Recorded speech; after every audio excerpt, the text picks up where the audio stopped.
Now we turn to voting rights and civic power in America today. Joining the Global Black Economic Forum stage, please welcome our moderator, Rashad Robinson, civil rights leader and author of From Presence to Power, the president and CEO of the Congressional Black Caucus Foundation, Nicole Austin-Hillery, Congresswoman from the state of Texas, Jasmine Crockett, and from the state of New Jersey, U.S. Senator Cory Booker.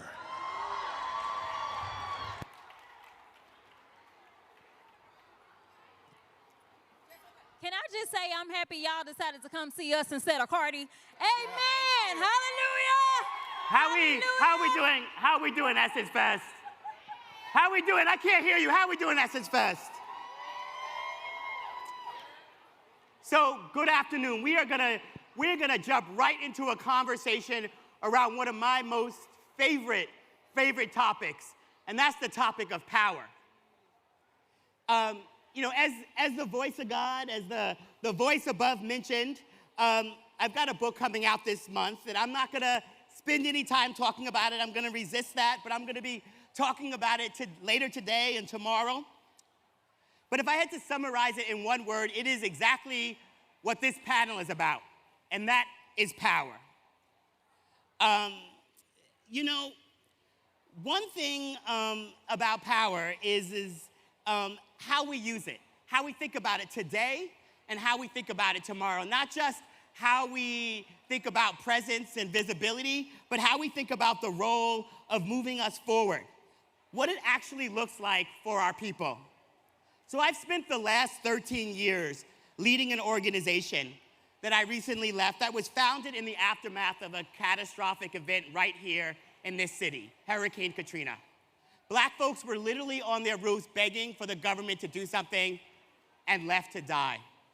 And the thing about moments like that is that they truly do illustrate power, our lack of power, what's happening, and the difference in the through line between what is unfortunate and what is unjust, what is real and what is not real.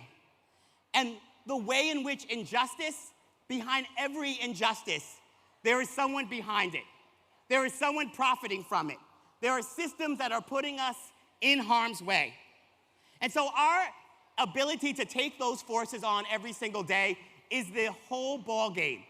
And so we want to have a real conversation about power in this moment.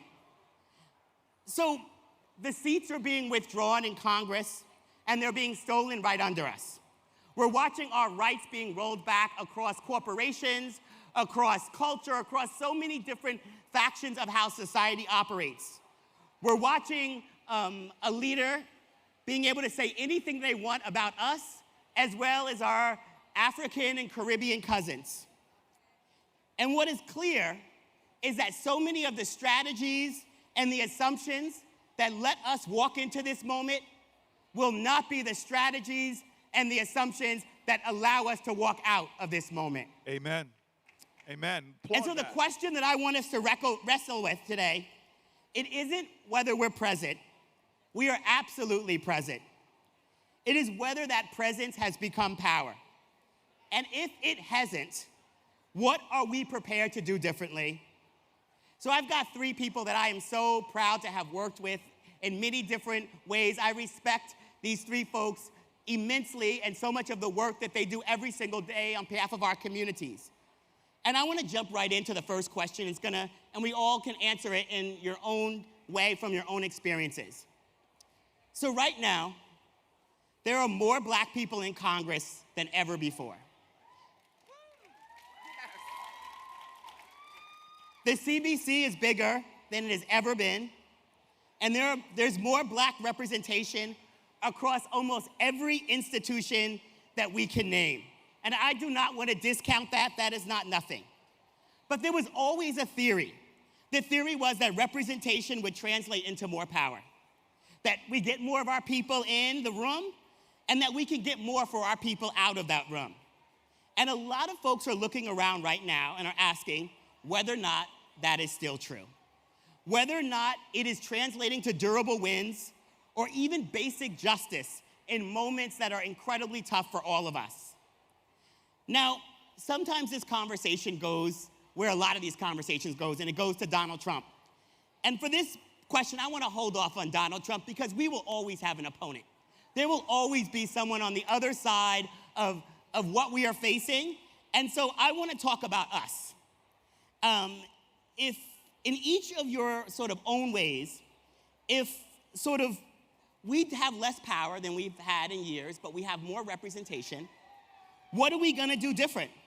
What does it look like, and how do we change our strategies? And I want to start with you, Senator Booker. I want to say ladies first, always. So, but look, what we need to understand is that it is not a on-off switch. Power is built for generations. It's built in years. Look at the tearing down of women's reproductive rights. That effort did not start overnight. It was something that they built upon time and time again. So I'm really proud that we have more representation of African Americans in the Senate than we've ever had. When I got to the Senate, I was the only black senator in the Democratic caucus, only the 4th black person ever elected.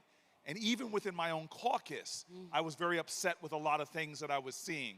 One was that staffs and chief of staffs and legislative directors, there was really no representation the way it should be, and just starting to fight battles to see more people in the room when it happens. And as a result of that, I've seen everything from sickle cell funding going up, HBCU funding going up, maternal mortality becoming a more central issue than a sideline issue. And so what we have to start doing is understanding that this is not a one-time gain, and if we don't get what we want, we get frustrated. We've got to continue to organize and mobilize to build that power. And the second thing I want to say, because we see it, there are black people that are Republicans that have come in and out. A black face doesn't guarantee you black power or black advancement. What I want to do is hold everyone accountable to build the kind of power that no matter who the senator is from a particular state, from every race, is that black people are having their agenda represented in Washington. This is about work. This is about building. This is about continuing and being unyielding and unstoppable. Is there anything about the strategies, though, that we've employed in the past that we should be changing or evaluating as we move forward? Again, I don't want to. You got two of the most women no, I I'm respect the most. I'm going to guess. Yeah. I just want to say this. My grandfather was a Republican. Most blacks during the 1920s and 30s were Republicans. My grandfather didn't become a Democrat because he liked the party or definitely didn't like the jackass, but what he became for is because the Democratic Party was going to stand up for the issues that he and his Detroit community cared about. Yeah. He was from Monroe, Louisiana, moved up to Detroit, became a Democrat. Yeah. And my grandfather said the reason why we became Democrats because it was the party of civil rights, labor rights, women's rights, environmental issues, and the like. Yeah. But he wasn't blindly loyal. My family talks to me to this day that the Democratic Party has been too feckless in terms of getting things done when we hold power. We need a renewal of the Democratic Party. We need a new Democratic Party and a new deal for America, because a lot of folk in my community is the only senator that lives in a black and brown community, working class, at the poverty line. What people say to me all the time is, okay, I see the things that you've been doing, but we're still not seeing the change that we need. And I'm telling people right now, the Democratic Party needs its own comeuppance, and we need to have a renewal of our party and a new generation of leaders. And that's why I'm excited to sit next to these two women on the couch, because they really represent the best of who we are, but more importantly, who we must be in the coming years. A new generation of leaders. Congresswoman Crockett. Congresswoman Crockett.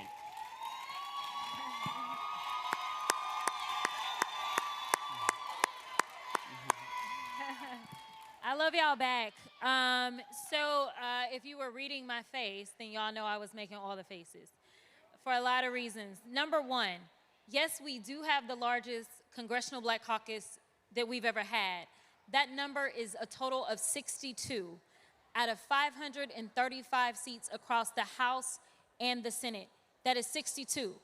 Right now, as many of you probably know, they started in Texas with this redistricting nonsense and specifically went after black representation. Texas has more African Americans than any other state, yet somehow we are only going to have, going back to Congress, 3 African Americans. Our delegation tended to have approximately 5. Each congressional district is approximately 766,000 people. They have decided in a state like Texas that our voices would be valued at 1/5 of the strength of our Anglo brothers and sisters. So yes, is there more progress to be made? Absolutely, because I was only the 55th black woman to ever swear into the United States House in the first place. There's a lot that we have not gotten done. The problem is that when it comes to some folk, they say we've done too much. And then other folks say we haven't done enough. And the reality is that 2 things can both be true. And that's exactly what we're dealing with. I like what the senator had to say, though, about the party. Because right now, when you look at how people feel about the Democratic Party and the Republican Party, no one seems to be happy with either side. But unfortunately, none of us can afford to ever sit it out. So the question is, how transactional do black folk want to be? Because there's actually a really good documentary, and it's on Barbara Jordan. And I was actually down here at Essence, and I was asked to participate in this, and it's called The Inquisitor. And if you don't know anything about Barbara Jordan, please read up on her, because she is that girl, or she was that girl.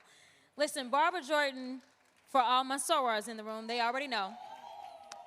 She was the first black woman to be elected to the Congress from the state of Texas. She was a member of Delta Sigma Theta sorority. And just like her, I serve on judiciary. She served on judiciary when it came down to getting rid of a corrupt president. At that time, he was the most corrupt that we thought this country would ever see. But right now, Nixon is in his grave saying, hold my beer. Well, anyway, nevertheless, but the point is, black women specifically have been on the front lines of every movement. The question is, what are black women getting in return? And so, yes, we need to understand that all skin folk ain't kinfolk. And it's not just them necessarily being Republicans. And so it's not good enough for you to show up and do everything that you can in your community to make sure that you get the vote out. And then you go ahead and you say, you know what, but now I have to focus on keeping this roof over my head and making sure that my child goes to school. Unfortunately, you got to keep a check on folk. Yeah. You got to make sure that they're actually bringing resources home. If they're not telling you what they're doing, you need to be asking the questions, because at the end of the day, we work for you. In my office, we send out emails every week letting my constituents know exactly what I'm doing. We just got $25 million for transportation just this week for my district. So I'm just saying, number one, when somebody comes at you and says, oh, you've got to help me because I'm a Democrat and it's about our democracy, you ask them, who is our? Who are you talking about? What exactly is it that you plan to do for my community? Do you even know what is happening in my community? Do you understand that black women specifically are under attack and they have been targeted, and we have the largest unemployment that we have ever seen before, specifically for black women? Are you willing to stand up and say something and do something about that in this moment? Because it's not enough that you just go and vote for the person that has a D by their name and think that everything's going to be fixed. It is about making sure that they understand that we are partners. They are not your leader. We are partners, and if anything, we follow your lead because we represent you, and that's what we've got to demand in this moment, is real representation. And when folks are not getting the right answer, what are we telling them to do? I mean, listen, you vote them out, number one. Yeah. I mean, you know, let me just be real clear about a couple of things. The House, whether it's the state or federal, we are supposed to be closest to the people. We call it the People's House. Our elections are more often because we are supposed to keep up with the pulse of what is happening on the ground. You know what happens a lot of times, though, and y'all know it. Y'all complain about such and such been in office forever, right? People say that all the time. But that's the only name they know. So when they go to vote, they like, well, I got to vote for such and such. But if you ask them, tell me what they're doing. And I'm not saying just because you've been elected for a long time, you're ineffective. But I am saying that we get on autopilot a lot. And we can't afford to get on autopilot. We got on autopilot, and now we are absolutely under attack. we have to stay vigilant. They say that freedom must be fought for in every generation. I am here to tell you that we are in the midst of our generational fight. This isn't just about what happened back in the civil rights movement. You need to understand that there is a modern day movement that is taking place, and that is why they don't want you to know your history. They don't want you to understand that the greatness runs in your veins. That is the reason that the most educated demographic in this country is black women, because our ancestors bled for it, died for it, were jailed for it. So I want you to tap in, understand that you are great. Right now, I'm gonna ask this real quick question, and then we're gonna move on to Nicole. Raise your hand, and I just want you to be real. This is a real conversation with us. Raise your hand if in this moment you feel powerless. Let me tell you something. Number one, it breaks my heart. But number two, I already knew the answer. The question was, were you going to be willing enough to be vulnerable enough to tell me that you feel powerless? Let me just pour into you really quickly. Let me tell you, there is one group of people that they are most afraid of, and it is you that is sitting here right now. It is your power. You see, when we look at what they've done with lines, when we look at the anti-DEI, when we look at the attacks that are taking place, you are being targeted for a reason. Because y'all decided that y'all wanted nice things. Because you somehow understood how to organize. Because somehow you are the same people that, unfortunately, your ancestors were dragged from their homes. And so many didn't make the journey across that ocean. But I can tell you that you are all the roses that grew through the concrete. They understand your strength. Don't let them make you feel powerless, especially right now. That is the only way they win, is if you feel powerless. Once you tap into who you are and whose you are, I promise you, just like somehow we were able to loosen those shackles, there are other shackles that you will loosen for future generations if we stick together and don't allow people to divide us. All right. Nicole. Well, first of all, Rashad, what I was going to say has now changed as I've listened to these. All right, well, they have sparked so many things in me. First of all, Rashad and I have been getting into trouble, good trouble together for a long time. Yeah. My husband calls us part of the civil rights mafia, and that's a good mafia. Yes. Let me tell you all a couple things that really underscore what you heard from the senator and our Congresswoman. Number one, I am proud and privileged to serve as the president and CEO of the Congressional Black Caucus Foundation. We are celebrating 50 years this year, 50 years. And we were started, when you talk about power, and you heard Senator Booker talk about how power, we have to invest in it, and it grows, and it doesn't just start overnight. 50 years ago, those original members of the Congressional Black Caucus said, we need a foundation that does three things. Number one, we need to invest in our own future talent and leadership. Because when young black students are coming to Washington and they want opportunities, they are not getting them. Because their mothers and fathers don't know senators and congresspeople, they can't necessarily afford to pay their rent so they can work for free. They said, we need a foundation, a mechanism that will level the playing field. That's what we do. We put more black interns on Capitol Hill than any other organization in this country. Every summer, every spring. Go visit the website so your fall. children can be paid to work in D.C. We provide scholarships for our students, for undergraduate, for law school, for medical school, and we provide fellowships. And here's why this is important, and here's why this is about power. If we are not creating the pipeline for the next generation of leaders, we are ceding our power. Yeah. We are ceding our power. We have to ensure that our young people have opportunities, that they have doors open to them, because that's how we're going to see the next Senator Booker. That's how we're going to see the next Representative Crockett. We have to invest in them. So when we talk about power, it is a multi-pronged strategy. There is not one answer up here. It is what Senator Booker said. It is what Congresswoman Crockett said. It is what I am saying. We have to understand that the strategy is going to require all of us, and it's going to require different variables. And here's the other thing you need to understand is this. Our power exists in each and every one of us. You do not have to have some fancy title like president and CEO or senator in order to be powerful. Please understand that. Each and every one of you, the communities where you sit, the churches where you are, the sororities, including Alpha Kappa Alpha Sorority Incorporated, the clubs that you belong to, that is where power is built. Mm-hmm.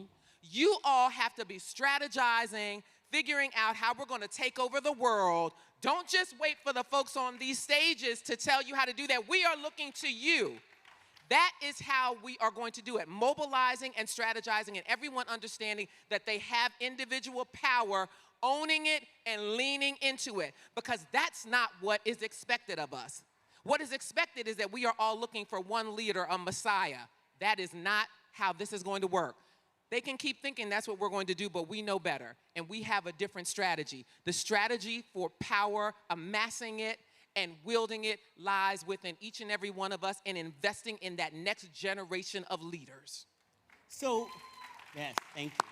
So, kind of using a TV show analogy, in this current moment, with the state of corporate power, even some of the recent rulings from the Supreme Court, it can feel like so many candidates, especially black candidates, can keep getting cast as sort of the best friend, the sidekick, rather than the star of their own show. Particularly black candidates are oftentimes asked to show up for everyone else on everyone else's issues and stories, especially corporations and billionaires, big tech companies with data centers coming into our communities, and oftentimes not getting anything in return. These folks are sometimes taking our vote for granted. I think about big tech, I think about AIPAC, I think about many of these organizations which are singularly focused on issues and then say nothing when our votes are being stripped away, when our rights are being stripped away, when we are being put in harm's way. I remember 2020 and the huge number of corporations who made statements that they reneged on. Nicole, you probably got checks from folks that you probably haven't heard from since then. And sort of this dichotomy between presence and power, I think, is incredibly important in this moment. Sort of, what do we do in this situation where we do have an AIPAC showing up in districts, where we do have big tech showing up in these districts, and they're influencing these districts? Do we take the money or do we not? What do we demand from them in this moment and what not? And how do we think about whether or not the line has moved? The floor has been raised. The ceiling has been raised. And I feel like these are issues that are very much in the air as we're watching this primary season.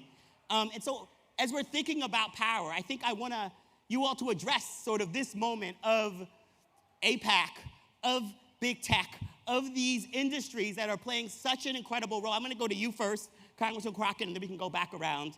Yeah. I think that this has to come down to a candidate and their values. I don't think that people should be doing things that run contrary to what it is that they stand for. If a candidate feels as if they align with AIPAC, then they should take AIPAC money if they feel like they align with AIPAC. But at the end of the day, when you're trying to win a race, you have to know who it is that you're trying to represent. And do the people of that community also align? I also will tell you that there is a bit of like a misconception around some of this, so I may get a little granular, and the senator can help me out. People think that, an AIPAC comes in and drops off a bag of $10 million, and then the candidate gets to put that in his pocket and decide which way. That's not really how it works. I know that's how it's characterized, but any super PAC that gets involved, they get involved and they run what's called an independent expenditure. For us that sit in Congress, we have individual donation caps. So the most that anybody can actually give us directly to our campaign is $3,500 per leg of our race. So when people are like, oh, that person took millions of dollars, a lot of times, depending on who it is, they've never even had a conversation with the super PAC. They're not allowed to coordinate. Now, you talk about the Supreme Court just handed down a new decision that is going to be harmful specifically for Democrats, I'm gonna be honest. And that decision does allow for a level of coordination that we've never seen before between candidates and like the DCCC, the DNC, and DSCC, these large entities that take in a lot of money. So I will say this, because I can go on and on and on for days. I've never taken AIPAC money, and I will tell you that when I ran for Senate, they were able to get people emotionally aroused by just claiming I took AIPAC money. It was to the extent that I was like, well, maybe AIPAC should have dropped some dollars because I got accused of the shit anyway, and at least I would have had more TV. I mean, I don't really know. And so what I will say is that it is important for you to understand who the candidates are. Regardless of what super PACs get involved, don't get involved, you need to understand who the candidates are. And honestly, those voters that took the time to actually look at FEC filings, which are required, those voters that actually cared, if they cared to know whether or not I was an AIPAC candidate, they learned that I wasn't.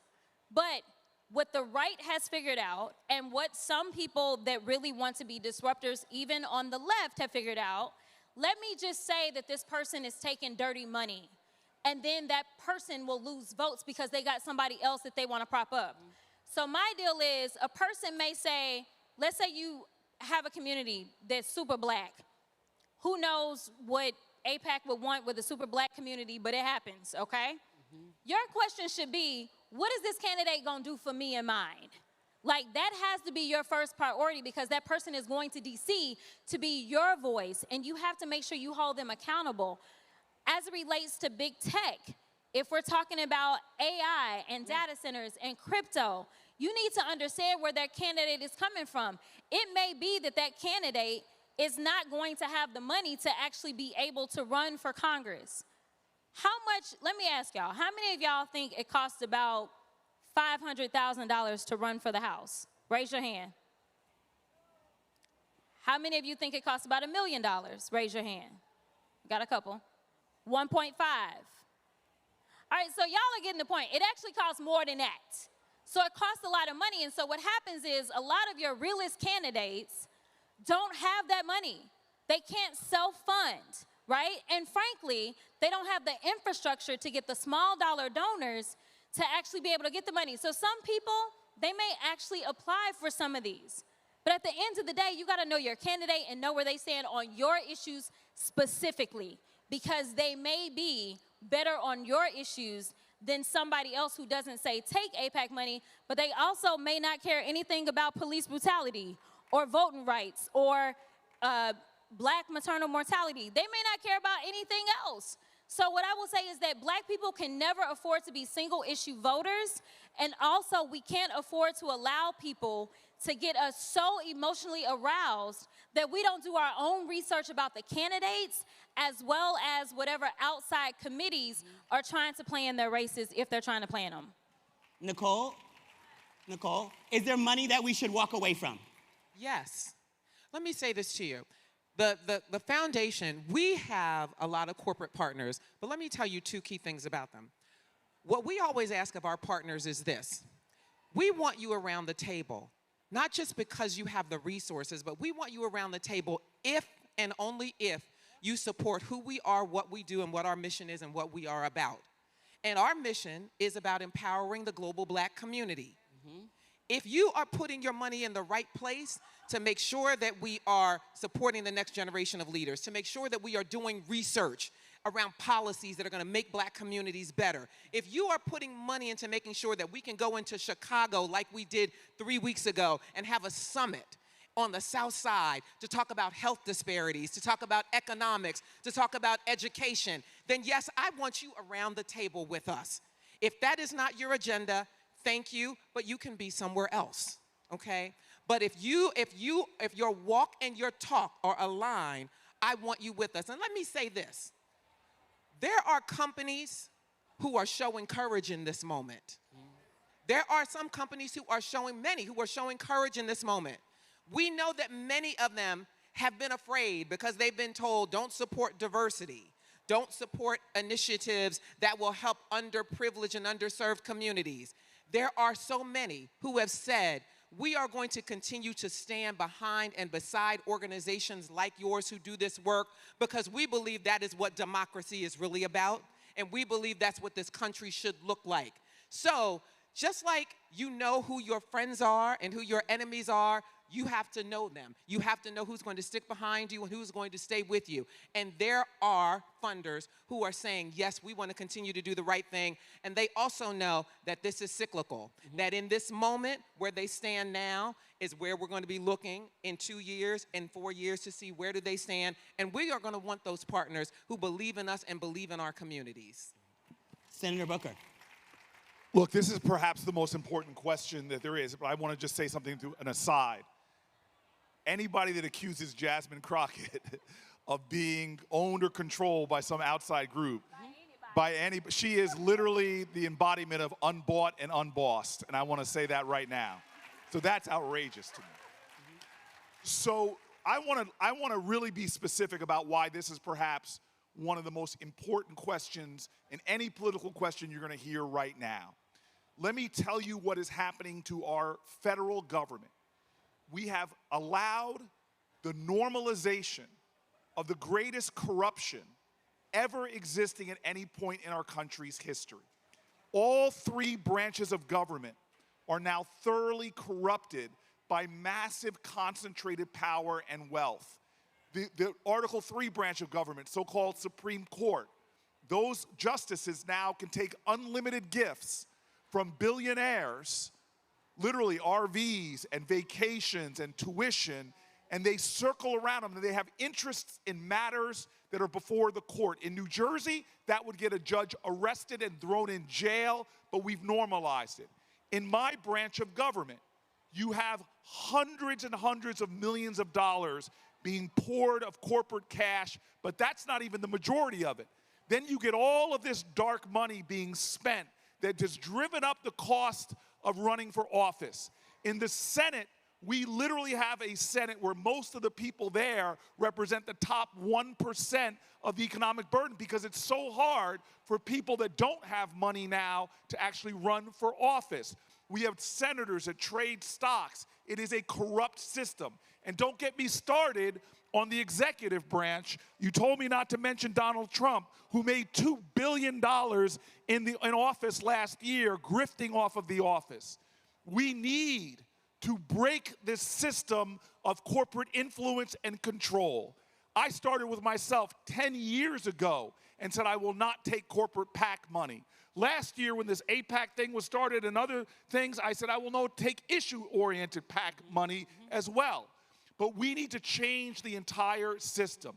I will be rolling out in the coming weeks an omnibus anti-corruption bill that's going to put term limits on the Supreme Court, ethics rules on the Supreme Court, stop Congress people from trading stocks, ending dark money in politics, ending the PAC system, because that's what they have right now. They can't beat organized people. Their hope is that you don't organize or mobilize, and they are definitely investing a lot of money in stopping you from voting right now. That's why a corrupt court is undermining and gutting the Civil Rights Act. Why? Because it's about power and it's about their money. When black people vote, we get a greater and bigger democracy. When they put hurdles in front of you, when they put obstacles in your way, we got to remember where we came from. The reason why America has such a robust democracy is because black people, when they tried to stop us from voting, we found a way to democratize our nation anyway. We are at a moment of a generational test. We weren't called to march on the Edmund Pettus Bridge. We weren't called to do freedom rides. These new generations now who inherited a robust democracy are on our watch, watching it be taken away from us. The question has got to be, what will we do on our watch? The Supreme Court and those 9 members, it's really only 6 of them, they may have 6 votes, but we have millions of votes. They make a decision, we need to unleash a movement to recapture our democracy and end this corrupt system that's undermining the power of the people for only the people with wealth. So we have one last question, and I want us to sort of get everyone in. I appreciate that, Senator Booker, because we can't go back, right? I oftentimes say there's not a time machine that I want to get in and go back to. Maybe for clothes and music, but nothing else. I say that to say that we will always lose in the back rooms if we don't have people lined up at the front door. So you've got people in this room, you've got people on live stream. What are we asking people? What are we demanding people? What are we inviting people in to do in this moment that looks different than what we've done in the past?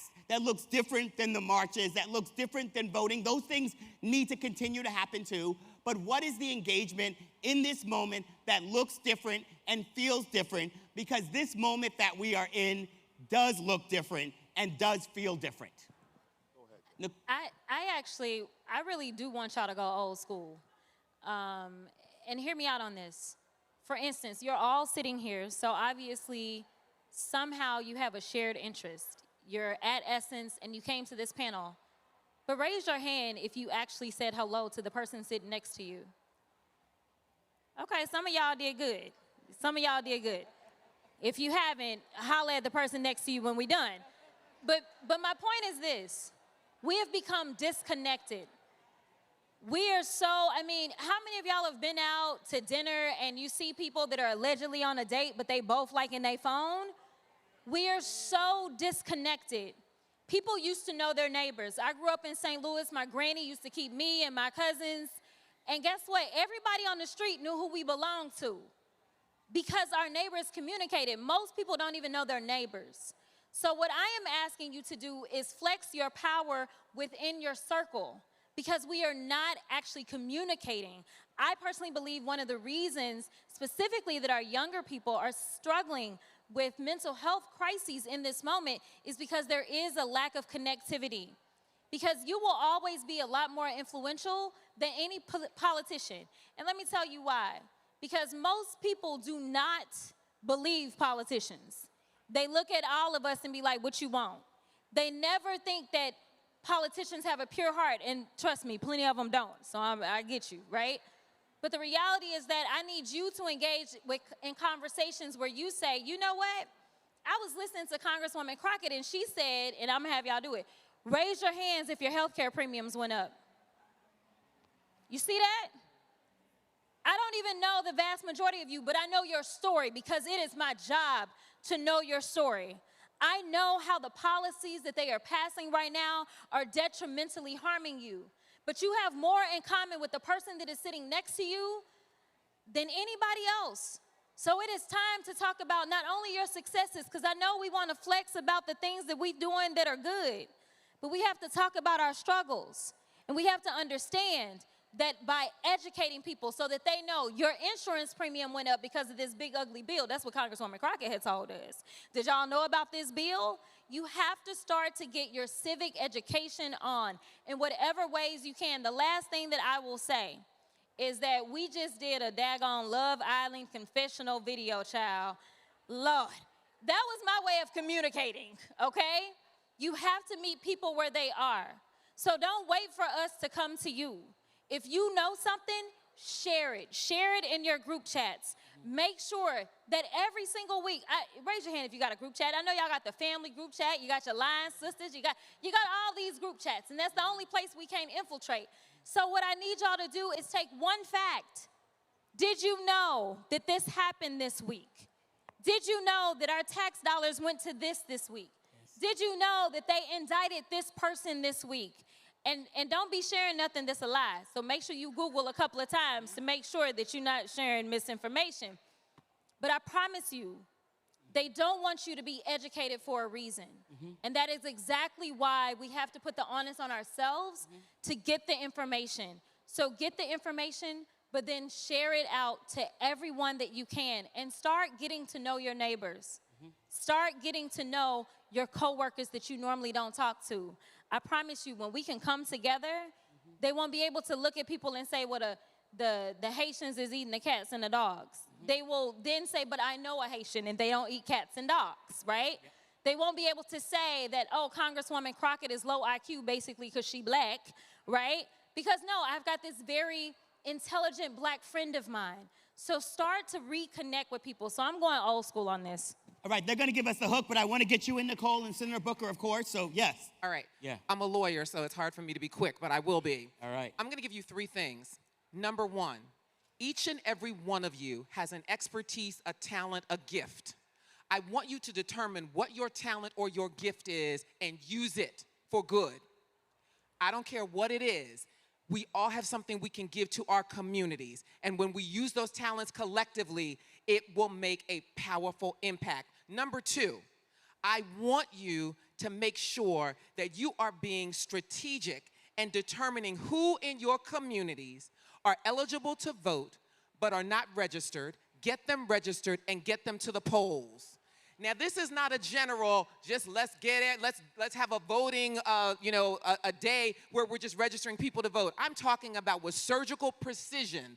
Find out in your own districts, in your own communities, who is eligible, who is not registered, and get them registered to vote and get them to the polls. The Calais decision from the Supreme Court, as impactful as it is, you know how it can be overcome? If we get as many voters who are eligible to come out and vote, we can overcome the shenanigans. We can overcome the shenanigans. And number 3, I want you all to remember your history and to be courageous. Do not be afraid in this moment. Do not be afraid in this moment. Our history has shown us that we are a resilient people. We have been bludgeoned, beaten. We have gone through hell and come back, but yet we are still here. You all are still here. You are beautiful. You are here in this moment.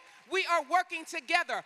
Hold on to that courage and fear not. And remember that in this moment where we are celebrating the 250th birthday of this country, it is because we were and we are. Yes. So I'm a black man who grew up with, I'm here because of phenomenal black women who never gave up on me, who never, ever quit on believing that I could have a better future. I was sitting in a confirmation hearing for this extraordinary black woman named Ketanji Brown Jackson. And I literally watched all the forces of darkness coming at her, surrounding her, almost to say that the most qualified woman ever, qualified person ever to be put up for the Supreme Court, that they were going to try to stop her, demean her, degrade her before they went on. And I remember when it got to be my turn to ask her my questions, I told her, sit back, my sister, I've got no questions for you. I just want to tell you what I know. And I'm going to tell it to every black woman that's here right now because I know this from my own family. Every one of you is facing a world that is always trying to tell you that you are not enough, that you are not worthy. But your ancestry, your DNA, the very fiber of your existence is a testimony to the truth of the matter that you are worthy, you are capable. You have within you the spirit of Sojourner Truth. You have within you the spirit of Fannie Lou Hamer. You have within you the spirit, all you entrepreneurs, of Madam C.J. Walker. Your very existence is a testimony that if they try to write you down in history with their bitter, twisted lies, they try to trod you in that very dust, you will rise. And I'm sorry to ask this of you, but right now more than ever, this nation needs the women of our community yet again. I know you're weary. I know you're sick and tired of being sick and tired, but the salvation of our country depends upon your strength and your wisdom and your love. And so this is our calling. This is our moment. The most common way, as Alice Walker says, that people give up their power is not realizing they have it in the first place. You are powerful. You are strong. You are made in the image of God. And this nation needs your divinity now. I know the times are tough. I know it is a hard moment, but I know also that we shall overcome. We will not agonize, we will organize. We may be weary, but we will get back to work. And yet again, when this nation is lunging off the path of democracy, we will save this country and get it back on track and make sure that our tomorrows are better than our yesterdays. Thank you. All right. Essence Fest, please give it up for Senator Cory Booker, Congresswoman Jasmine Crockett, and Nicole Austin-Hillery of the Congressional Black Caucus. Thank you all very much. Let's get out there and let's find our power. Thank you.